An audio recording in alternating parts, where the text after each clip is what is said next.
I'm John Murphy. This is Dylan. Dylan, do you own a home right now? I don't.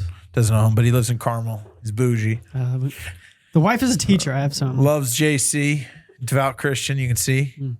Doing good there, yeah. The question of it, though, that started this, we were sitting here shooting content, and this is off the cuff, obviously, but there's this notion, and I think what Dylan's getting at here is that there's a feeling that your home has to make financial sense, has to make money, has to appreciate, and it could be derived from a variety of things or just absolute frustration. So kind of bring everybody up to speed. What's going on with you? Yeah, I would say even like, or it's a failure. Like if it doesn't make like complete financial sense, or it doesn't make you a ton of money after you go through your lease agreement, after you figure out the interest, how much maintenance is going to be, how much your mortgage is going to cost compared to how much rent, compared to what the S&P could bring you. If you do all the math, over your loan, I think what the average home is like 10 to 15 years before you move, maybe even less than that. But if you do all the math and it doesn't math, then it's a failure. Yeah. I think is the sentiment. And so I think what we were talking about beforehand is this is a relatively new concept to the American public forever. It was never about money. It was about financial stability. It was about for your family. It was about rootedness. It was about being in the community. And so I think right now my generation is disenfranchised, is discouraged with the housing market because when you do the math, it maybe doesn't add up the way it used to in previous markets. Sure. And so, yeah, I'd love to just. So one of the craziest things is when you look at the history of let's say we track values back to the 50s to present, homes, and it's hilarious when you talk through this because a lot of times people are chasing alpha with their investments. And now what I feel like is homes for a certain generation, because how much information and money culture is like a thing, which is a bigger topic. Money culture, like everybody's like, everything's got to make money. I got to make money. And then you're like you're going to be the richest man in the world. No, I just want to make enough money to do the things I want, right? Here is the truth is that you do have forced appreciation. And again, sometimes it works out where you do walk away with cash. But if we're talking about your primary residence, functionally speaking, you're probably right, man. Because think about this. You didn't even name the hardest part. When you depose the asset, you're paying conservatively anywhere between 4 to 7% in fees to that realtor. So you hit it on the head that there's a lot to discuss here with this. So share about your personal experience. Like, have you applied for a mortgage before? Have you tried? You look at houses? I was really considering it when I just moved back to India a couple of years ago, and I was really considering it. And I think I took dad, constructor, like a home constructor my entire life, owned a home construction business for 30 years, is in real estate. So our whole entire family has known real estate, and I watched my dad gain a lot of wealth from real estate. And so I was always, this will be a part of my portfolio. I will have some type of job, be an entrepreneur, whatever it might be, but some of that money will go into real estate investing. I definitely plan on buying a home at some point. And so that has always been the game plan, and I watched my dad do that. And so as soon as I got to Indy, I always have that, you always hear that saying, like, you're going to have to spend on something anyways. So you might as well be investing it for yourself rather than giving some landlord the money, which is kind of, I guess, maybe taught by my dad. It's like that cliche comment, 100% of rent is still zero. What is it like something to that basically effect? Setting your money on fire if you're just renting. Setting money on fire. Yep. So yeah. Keep going. Yeah. And so I was always like under that mindset of like every time I'm paying rent, I'm giving someone else money that I could be putting in a pile for myself. And then I think as you start to get older, you start to understand that Chase has a skyscraper in New York for a reason. Mortgage technically isn't your property for the next 30 years until you pay off the loan. And so you start to like do the math and you start to see like, oh, like 80% of my payment for the first 10 years is going towards the interest, not the principal. And so you're like, okay, like it's actually not, I'm maybe not making as much money as I thought. But then, yeah, you start to get into this philosophy of like, well, is that really the only reason I'm buying a home is just to make a ton of money on the end? And I think the math doesn't add up for my generation the way it added up for you. And you disagree. And I totally appreciate that. So this implies the premise as we sit here and talk today, because one of the things I'm a big believer of is that when we're talking, and again, I blend most of what I talk about with real estate within personal investing because it has been essential to my kind of financial well-being of owning homes and turning into rentals or buying rental properties, et cetera. So it's fascinating to hear that because I think as an industry, as a mortgage professional who does a lot of loans, sometimes we lose sight of the math of it because we just want to get people in the house. Because intrinsically, you do need a home base. I think it does build stability for the home if you have kids and things like that. So talk through this piece, and this is where I'm going with this question. When did you not like your dad? Did you not like the outcome of the money? Where did he go wrong? That he just, you're like, my dad makes money at real estate, but it's not for me. Where did they lose you? Do you do spreadsheets and? One, he has never had an investment firm or like a property management firm. And so he has over 30 properties that he physically goes and manages himself, runs down respect. And I don't know how. Do you have student loan debt? Yeah. Okay. So you kept all the money.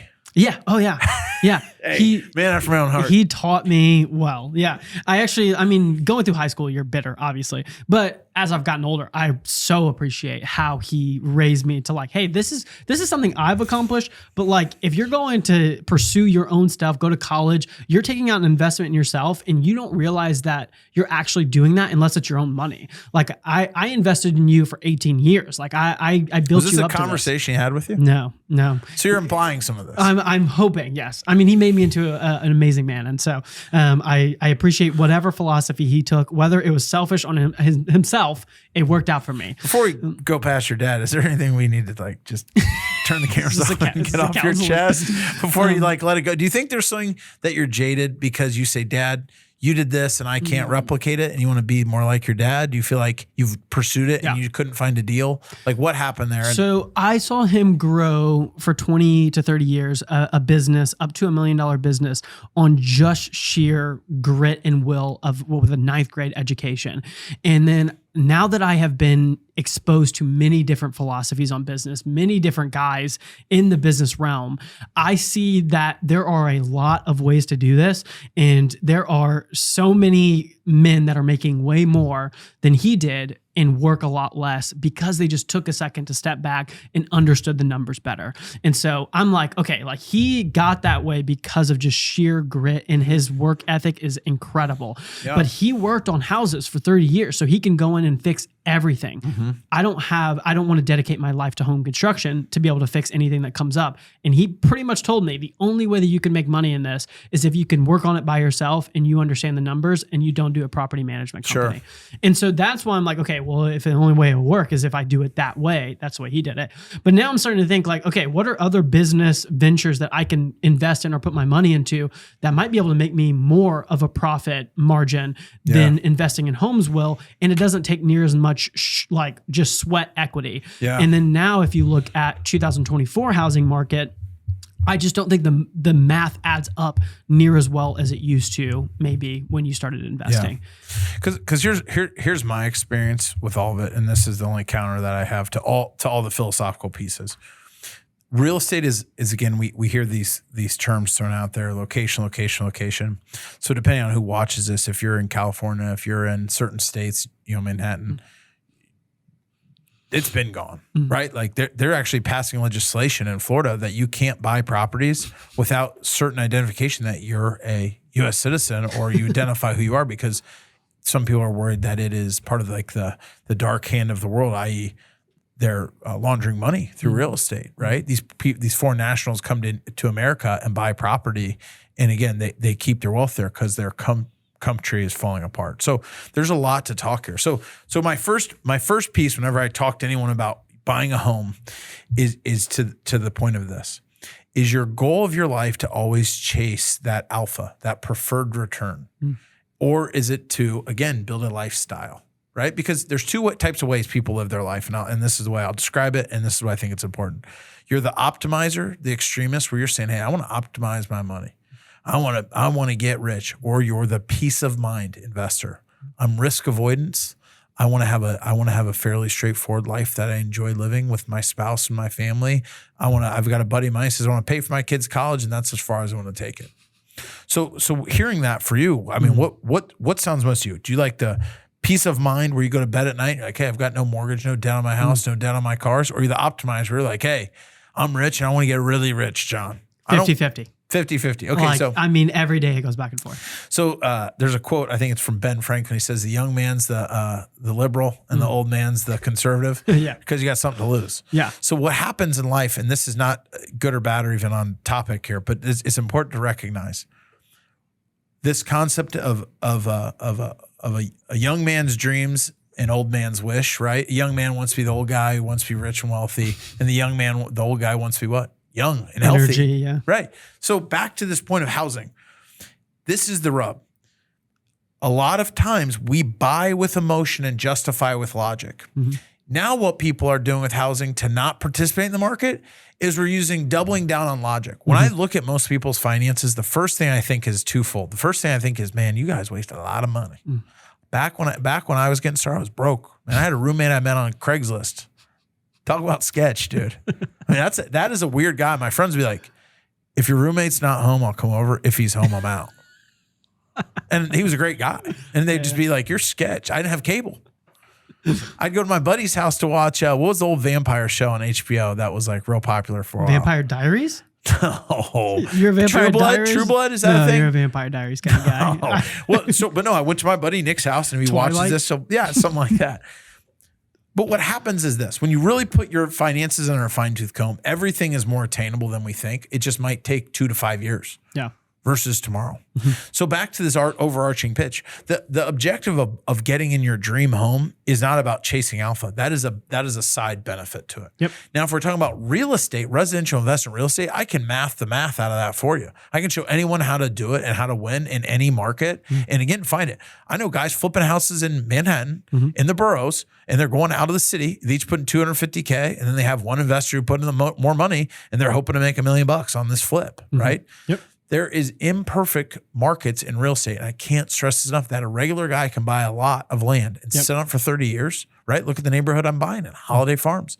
The Holiday family sold it to another developer. The developer blew it up. COVID hit. The neighborhood is probably one of the most successful developments that almost sold out. In the course, it probably should have taken a decade. Yep. I mean, we're probably at year 4, sold out. Houses everywhere. So that's why I bring it up. So again, for you, let me ask you some personal questions. Let's start here. Yeah. So, have you budgeted for a payment on a monthly basis before you even looked at buying a house? Yep. You side away. Okay, so you stocked away $2 to $3 grand a month. Yep. Okay. Next question. Of your spending and of your money, are you chasing alpha with all your investments? You wake up every day and have a spreadsheet and compare and contrast and say, So this is where we can go. So for where you're going, I think is a much healthier way to put it than, because you flip flop back and between like the first time home buyer and like, is it the American dream or is it for an investment? Yeah. Like, I think a lot of first time home buyers are acting as if they're investors on their first time home. And it's just like, that shouldn't be the narrative. And then you're going to this like Manhattan guy. I think the startup capital is what we can't figure out anymore because like, I mean, everyone's talking about inflation. Everyone's talking about the interest rate. It's basically a staggering number of Americans, especially like people in their 20s, are living paycheck to paycheck. And it's like, okay, right now the starting home is $300,000 or something. Maybe more. And so if you're looking at 20% of that, that's 10%, 30, 60 grand. Is that right? Yeah, but you're not going to do this. So let me interject here. So this is the thing that's crazy about time right now. There is more products to make housing affordable to bridge that gap of equity. But you always have to pay that back. Like well, you do. But again, if you don't ever sell, it's only for those they benefit. They're never going to make products and services that don't benefit them greatly. Well, so this was crazy. If you don't pay up front, you pay in the back end. IHCDA created this program, Indiana Housing, right? It's a great program. Yeah. Yes, some of those things are non-forgivable. Here's the alternative that people have to remind yourself. You at some point have to make a business decision on your life of where you're going to live. Follow me. Yep. The next issue with it is this. Most of the people who time the market, because this is the backdrop, right? You grow up one of 3 ways. Like again, sounds like you grew up pretty affluent and your dad attributes his success to hard work, right? Yep. Great way to start. American dream. If you grow up poor, what do you grow up with? Paycheck to paycheck. You grow up middle class. It's actually, in my opinion, the best way to grow up. You're not chasing these $1 million dreams and all these risks. You eat pizza on Friday. Maybe it's not the designer $40 pie. Maybe it's Papa John's. I actually prefer Papa John's, right? Papa John's a lot. Papa John's too. Or you grow up rich. And that's the smaller percentage. Your dad says, hey man, don't do this, do that. Participate here, don't participate there. When you go to buy your first house, he says, funny enough, man, I actually saved your down payment from the day you were born, and you have $400,000 in your name to buy your first house cash, or do whatever the hell you want, right? Oh, you want to hire people? I've done it. I can teach you and shortcut it. So what happens is this. We disenfranchise ourselves from this American dream, and why people say it sometimes is dead or there's affordability crisis, because we refuse to just make these sacrifices in the way we want to do it. Sometimes you buy a house with a buddy. Two guys buy a house. Would you agree that it's much harder? I don't know, because I'm in the space, and just today, 4 more loans. I got a guy who just hadn't bought a house in 12 years. He's paying $625. His mortgage payment's $4,300 a month. That's the boomers. I mean, he's 37. I got a young guy. Guy drives me insane. Brent Bailey. He'd jump on here and say, Murph, yeah, I know. I call you all the time. He's bought his first duplex downtown Indy. But so here, I think we talk about the media and how they influx fear and stuff like that. But I do believe that sometimes they actually do hit it right. And so like this is what we were talking about before the podcast that kind of strained it. But the math adds up to, if you were at 180, the average income household was $45,000. The average household was $25,000. The average house price was $50,000, and the average interest rate was like 13 or something like that. If you actually do the 10% like down, by the end you're paying like 10% on like $20,000, right? Yeah. Completely different than an average household making, I think it was like 85 right now. Yeah. That's paying for an average price of $425,000 on a 7% interest rate, where you can only do 10% down, and you're taking out 7 to 8% on $300,000, $400,000 rather than, and then the wage gap is just not there. Oh, and I agree with all that. Like that's what we're seeing is like, holy crap, like this is what we're getting paid on an average. So what, $85,000, that's like $5,000 a month or something like that. $5,000 a month. And then if I actually break down my house payment, if you even factor in maintenance, is like $3,000. I have $2,000 to live on just to get a house right now. Yeah. That's what we're seeing. And let me interject with this. This is the only thing I would say with this is that, no, but the alternative, you still have to have somewhere to live. So where are you going to go? What are you going to pay in rent? My duplex I just told you about, my little rental in Carmel. It's pended right now. Let's hope this thing closes. Need the money, right, for furniture for a new house. But they were paying $2,600 in rent, right? Yep. Again, that in lies is the rub, is that if you want to live in good areas, the rent is not cheap. Yeah. Right? But it's about half. Oh, okay. It depends. Yeah. We got to get specific here. That's where this is so important about empowering people to make good decisions. And whoever watches this, if it's one person, I hope their takeaway is this. You can find a deal in any market that meets your budget. It's just most people aren't willing to do it. Right? We have this thing, and there's a book, I forget who wrote it. It's called A Culture of Comfort, right? Yeah. It's a huge issue. People tell me all the things they won't do to get the thing they said they want.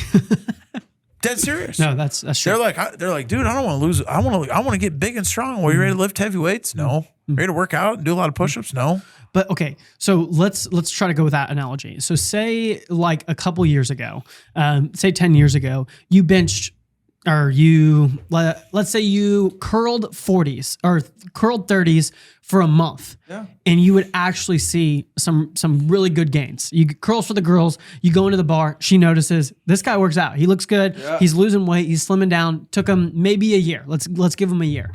Let's say now you have to curl those 30-pound weights for 30 years or 20 years in order to actually see a benefit.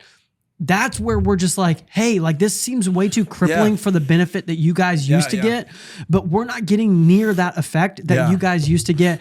And we're just trying to figure out different options. That's all we're asking. So one of the things I haven't talked about when we haven't hit on this is this idea of wage growth. The opportunities in front of us now, the amount of people that make $100,000 a year make way more money. is staggering. And so here's one of the pieces I don't necessarily talk about, but if you're like a good friend of mine, I bring this up. Birds of a feather flock together. Would you consider? Yeah, absolutely. Yeah. So, but what I think about is this. Again, the amount of money you make is the sum of your 5 best friends. If 5 best friends are broke, drink every weekend, you're probably broke and drink every weekend. If your 5 best friends are outliers, business owners, hard workers, those are probably your peers. One of the issues that's underlying in America today is that business is good, right? But meaning this, if you're a hardworking, diligent person, this is a huge conversation I have all the time with myself because I work with people. You can get paid faster and easier with less credentials than you ever have because this employment thing is so different. People will pay. There's developers who sit on a keyboard, develop programs and softwares with no official degree, but they're a bad expletive Mamma jamma programmer who can command salaries of $280,000. We use a software called Encompass. Some of the programmers have job offers at $300,000. So what happens with the real estate is people talk so much about this stagnant wage growth. In the reality, what I see is the motivated, hungry people who are buying houses right now aren't in that category. They're in the category of, I bet on me. If I do a little bit better, I can make 10 more grand this year. If I do a lot better, I can make 20 more grand this year. Because that's the piece that's missing out of this, is that people talk down about this wage growth thing more than ever. And it's kind of like this ugly thing about people making money and, oh, you're making too much money, or this is wrong and this is right. And did you donate your money here and there? Where I'm going is this. If you're a diligent human being who preps and saves and you want to buy a home, and you're willing to move it around the city of whatever it is, you can find a home in that budget, right?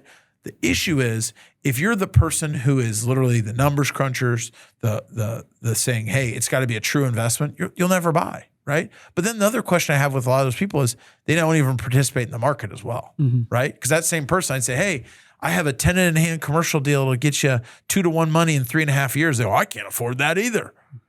I.e., let me see what you're doing with your time then, right? Because if you can't chase the exceptional opportunity, can you chase the middle of the road? And then odds are they're just chasing the bad, which is they're a retail trader on Robinhood, trading in and out every day and losing their tail, right? Or a sports gambler, right? That's huge, right now. So that's where I'm going with it.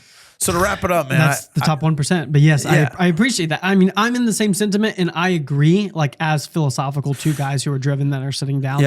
I'm just going off the statistics of like why my generation might be so just discouraged with where the numbers are adding up. But I think the most convincing argument is that we're looking at everything too logically, especially in the real estate market, and that to get us back to a foundational, healthy society and a more healthy America, I truly believe there's something so much deeper to owning a home, to the stability, to the security, to the commitment, because a lot of people don't want to buy homes because they want to be able to move wherever they want. They want no commitment. They want no responsibility. I think all those are just underlying bad qualities to have as a society, as a human. And so home buying adds so much more value to you as like an integrity standpoint, responsibility standpoint. And so I think that is the most convincing argument to me. And I think you're totally right. Right now we're money crazed, we're logical crazed, we're fear just based. And so everything right now, maybe logically, maybe mathematically doesn't work for a house the way that it used to. And it's not just sky's the limit on flipping a property and Joanne Gaines and making double the profit type of thing. And so, but that was never how it was. That was a really bullish kind of American market. But I think the most convincing thing for my generation is that the American dream lies in that responsibility, in that commitment to their community. And that is something we still need to strive for. I just think it's probably going to happen later on in our lives. I don't think we're going to be able to do it. You can already see that with first-time home buyers is those dates. What'd you say, 30? 35. That's actually higher than I thought. Yeah, but back to this. This is the thing that I feel bad about. Like, and again, like there's all the cliche books that people can name off the top of their head what they think could teach them the way. The Bible. Bible talks a lot about, but Bible doesn't believe in debt. Doesn't like debt. I don't know. Like you can have your theology on that. I think it's in Proverbs where it talks about debt, which is just why saying it's not like you have to do this. But I mean, for a $300,000 home, who has that in their savings? So here's my takeaways, and this is my thing about it, is that it's absolutely a fundamental building block to society, to supporting great schools, for public schools. It's a fundamental to building a lifestyle for yourself. And honestly, the concern I really have is that there's so much money and money on the sidelines that the individual business owner, that's part of your kind of being an American, is owning your piece of the pie. And home ownership helps your family. It can be that one person in your family tree who's the one who changes it all because you say, hey, come on over here, I'll take care of you. And again, to kind of close it out, I do love the logical math piece because the counter to all of it is just, again, once you get married and if you have kids, where are you going to put them? Dude, you can't rent it because they'll destroy the house. Like, we got a dog and we're in a townhome, and I tell you what, like having a backyard would be just a game changer right now. And it is. I'll tell you that right now. So as we sign off, it was great, man, to connect. And we'll talk about it more. Yeah, I appreciate it. I mean, we need guys like you who are encouraging us and actually walking us through the process. So I appreciate it. I appreciate you being able to sit down with me and just take on my objections and do that with like a humble heart, knowing that you maybe have some biases. I appreciate that. No doubt. But yeah, I mean, I think this is a conversation that needs to be had. So getting to hear from my generation, I think is something maybe more people in the industry need to like listen to and understand our concerns that maybe the hand that you guys were dealt isn't necessarily our hand. How to help us with our hand, because you guys still have wisdom in all kinds of different hands. So help us with our hand. And so I appreciate you wanting to do that. I love it.